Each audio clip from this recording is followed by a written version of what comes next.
The chocolatiness, the marshmallowiness, the anabolic deliciousness. Really can't say it any other way. This is a great recipe. Welcome back to the Anabolic Hub, where we make anabolic deliciousness. We're back inside my kitchen today, and we're doing another original recipe. Today, we're going to be making a s'mores flavored Pop Tart. This one tastes so close to the actual thing, it's a little scary. Of course, the biggest difference here is that this version, the anabolic version, is going to be loaded with protein, high in fiber, with none of the junk in the original, no sugar, low in fat, completely different. It's definitely going to be ideal for any shredding plan, any main gaining plan, and definitely any weight loss plan. So, with no further ado, let's get things started by having a look at the ingredients. Here we go. All-purpose flour, chocolate-based casein protein powder, powdered peanut butter, graham cracker, or in my case, gluten-free graham cracker, swerve. Granular, sugar-free chocolate syrup, non-fat plain Greek yogurt, almond milk, marshmallow, sugar-free chocolate chips, swerve, confectioners. And you guessed it, this is another one of those magical recipes where we're mixing together some dry ingredients, we're mixing together some wet ingredients, and we're combining the two for some anabolic deliciousness. So let's get things started here with our pastry, mixing together our dry ingredients first. First dry ingredient we need is 20 grams of all-purpose flour. Next, we need 8 grams of powdered peanut butter. And because we like our anabolic deliciousness more sweet than it was the prior time, we're going to be using 10 grams of our swerve granular. Dry ingredients in and on the money. Next up, we need to add in our wet ingredients to our pastry base. We're going to be adding in first 55 grams of our non-fat plain Greek yogurt, negative scale measuring system. And with that little bit we have left on the spoon there, we have 55 grams of the non-fat plain Greek yogurt. Exactly. And once you have your dry ingredients in there, as you know, you want to sift them together.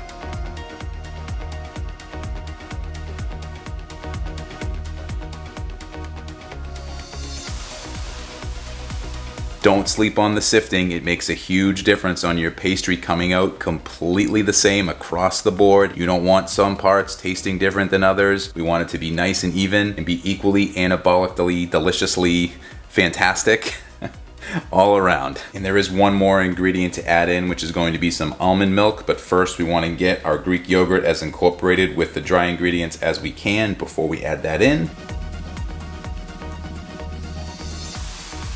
Give the spoon a little scrape down, incorporate a little more. Okay, and you're going to have this kind of dry, beach sandy type texture. Obviously, we can't make this into a dough yet, so we're gonna add in just enough almond milk to get the right consistency. How much almond milk you use can greatly depend on the flour that you're using. Even all-purpose flours can be a little bit different depending on which brand. So I highly recommend adding in just a little bit at a time until you get the proper consistency, which I'm going to show you right now.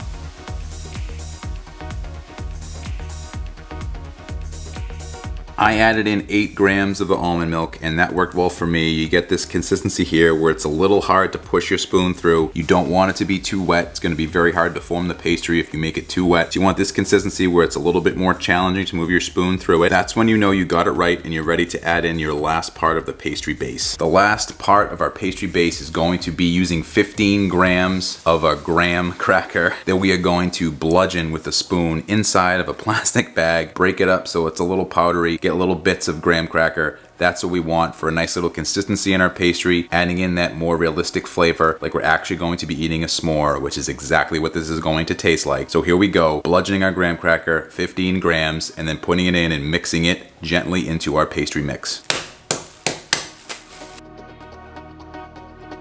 And this is the consistency that you should have here. So you're gonna have some powdery pieces, some smaller pieces. That's good. It's just going to add to the texture of the Pop-Tart base. So once you have this done, the next step is to add it into your pastry dough and gently fold it all the way through.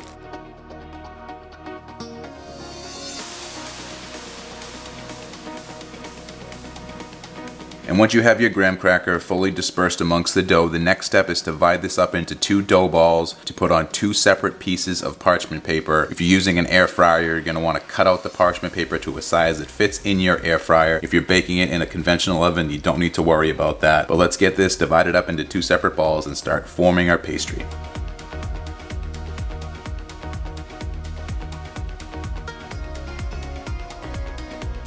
So you want your 2 balls of dough to be as even as possible. You can guesstimate it. If they look about equal, that's fine. We just want to make sure one's not too much bigger than the other. Next step is to form them out into a rectangular shape to get the rolling process started. I highly recommend that you have some water on hand for your fingertips. It's going to be much easier to form the dough that way.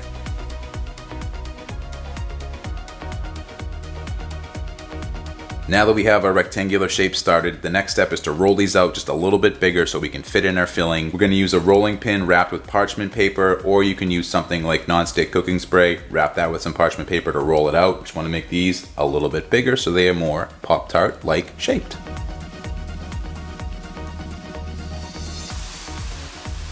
After you have them rolled out a little bit more, the next step, if you want to get super fancy or if you just want to clean up the pastries to make them a little bit more uniform and rectangular, take a butter knife and shape out the edges.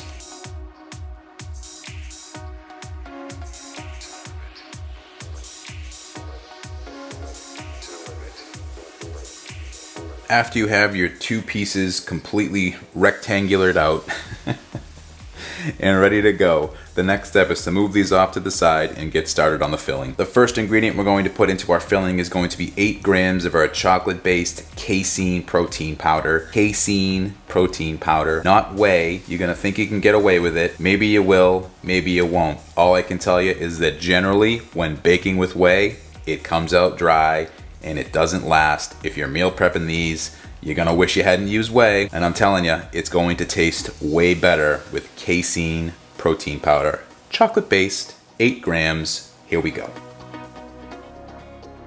Then just to make the chocolate flavor a little more chocolatey, we're going to add in 5 grams of our sugar-free chocolate syrup. Then you want to add in just enough almond milk to be able to mix this together. It's going to vary depending upon that protein powder that you're using. Casein protein powder absorbs quite a bit, and it does vary between brands, so add in less than you think you need because you can always put more in, but you can't take any out. And once you have this type of consistency here where it all kind of comes into one ball for your filling, but you can still spread it out, you know you have enough. You don't want it to be runny. It's gonna run right out of the pastry and not be good and make a big mess when you go to bake this. So definitely have this type of consistency here where it's almost more of like a frosting type of filling, not really runny or soupy. And if you use whey, you already know you made a mistake because it is soupy. Let's get this added into our pastry along with some of the marshmallow. As we go to put in our filling, what we're going to do here to give this as an authentic s'mores taste as we can, we're going to line the inside with some of our chocolate filling and some of our cut up marshmallows. I'm using 1 marshmallow that came out to 7 grams. If you have something close to that, that'll be perfect. It shouldn't change the macros too much one way or the other if you go a gram over or a gram under. So I'm using 7 grams. So if you can get one measured out to 7 grams, you're good to go. Another option that works really well with this is mini marshmallows. Much easier to measure out your 7 grams with those, and you don't have to do any cutting. Anyway, I've cut 1 marshmallow up here, 7 grams. I'm gonna start the filling process by lining these up. Now keep in mind, as you're lining up your marshmallows and making your 2 tracks here, you want to make sure that you leave at least ½ an inch along the edge because we're going to want to seal this up once we put our second piece right on top. Now that we have our marshmallows here acting as our guide, we're going to add in our chocolate filling. So easiest way to do this here, because we used casein protein powder, we have a thicker filling to use. So what we're going to be doing is rolling up our chocolate strip that's going to come across the pastry here 2 or 3 times should be fine. That should be the amount that you're able to do. So let's get that started here, taking out about 1/3 of what we used for the filling. Again, dip your fingers in some water to help with the formation non-sticking process, and just take a little bit of your filling, roll it out, and you're going to slide the chocolate track right onto that side of your pastry there, and then put the other one right in between the marshmallow layers.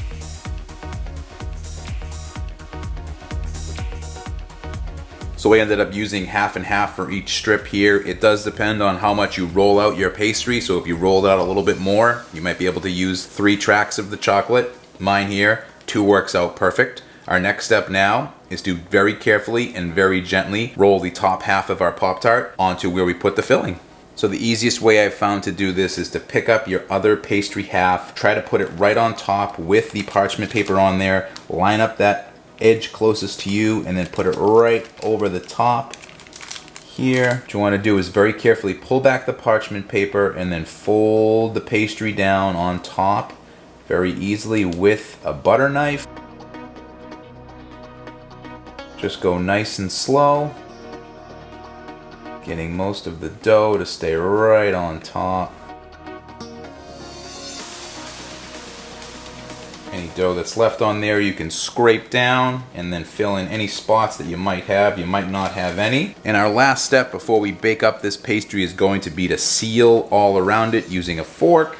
Gonna come down on the edge, gently seal. If there's pieces of graham cracker along the edge, that's okay. Just do your best to seal around it. Now that our pastry is sealed up and ready to go, the next step is of course to cook it. So we're going to be putting it into the air fryer at 350 degrees Fahrenheit or 175 degrees Celsius for 4 minutes. Then we're going to flip it and cook it for 1 more minute on the opposite side. If you're going to use a conventional oven, you want to bake it at 375 degrees Fahrenheit or 200 degrees Celsius for 4 to 6 minutes, flipping it halfway through. I'm going to be using an air fryer today. Let's head on over and get this thing cooking.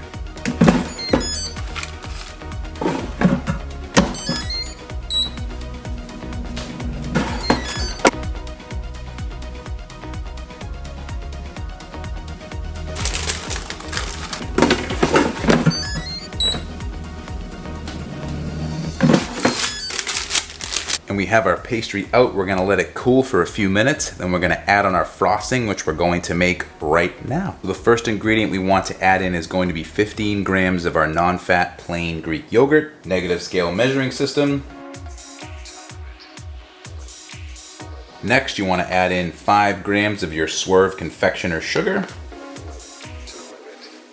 Then you need 5 grams of your chocolate-based casein protein powder. Then you want to give those a quick mix. Next, we need 7 grams of our sugar-free chocolate chips that will melt in the microwave at 30-second intervals, stirring each time. Once they're completely melted, let them cool. I'd put them in the refrigerator for about 1 minute, take them out. If it's completely cooled, stir it up, add them into our frosting base. And once your chocolate chips that you've melted have cooled, you're gonna put them right into our frosting. And that again greatly depends on the casein protein powder that you used, but here especially you need even less than last time. Add in the tiniest bit, because like I said before, you can always put more in, but you can't take any out. Start with drops. And once you have a nice frosting, creamy consistency, you know that you're done. And by now, your pastry is cooled off. It's time to put on this frosting and then head over to the taste test table.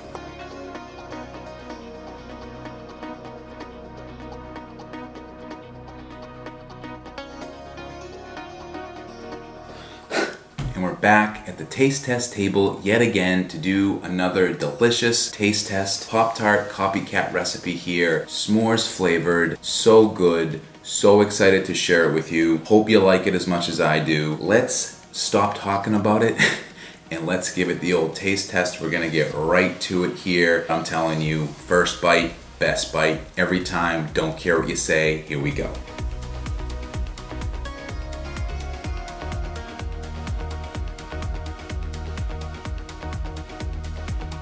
If there was ever a s'more and a Pop-Tart, this is it. So good. The graham crackers that you put into the pastry base gives just enough crunch, just enough graham cracker flavoring. The chocolate sauce, the chocolate chips adds the perfect amount of chocolate flavor. 1 marshmallow is just enough, plenty of flavor in that, not a lot of calories. This is loaded with protein. It's very dense, much more dense than your typical Pop-Tart that's a little flimsy, very light. You might be able to eat 2 of these. Good luck going for a 3rd. Much like the s'mores cookies recipe that I've done in the past, this right here It's like you're right by the campfire. It's summertime, having a good time. Fire pit's out, s'mores are cooking, everyone's laughing, having a great time. Can't beat it.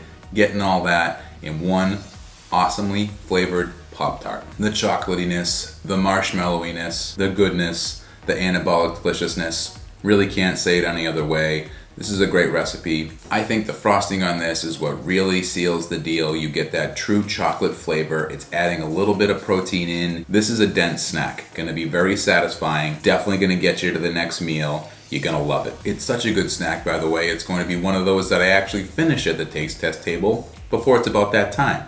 Here we go. I'll flash up the macros here so we can see exactly what was in it. As you can see, plenty of protein in this. Calories are on point. Fiber count's right where it should be for a snack. This is something that's going to be ideal, going to get you to the next meal very easily. It's going to kill any cravings you may have for a sweet, especially if you're a Pop-Tart person. This is gonna get the job done, no doubt in my mind. If you like Pop-Tarts, if you like s'mores, if you like a S'mores Pop Tart, you're gonna love this recipe. If you try it, let me know in the comment section. I'd love to hear how it turned out for you. It actually is getting to be about that time, and I do have to get up out of here, but I'll see you in the next one. Bye.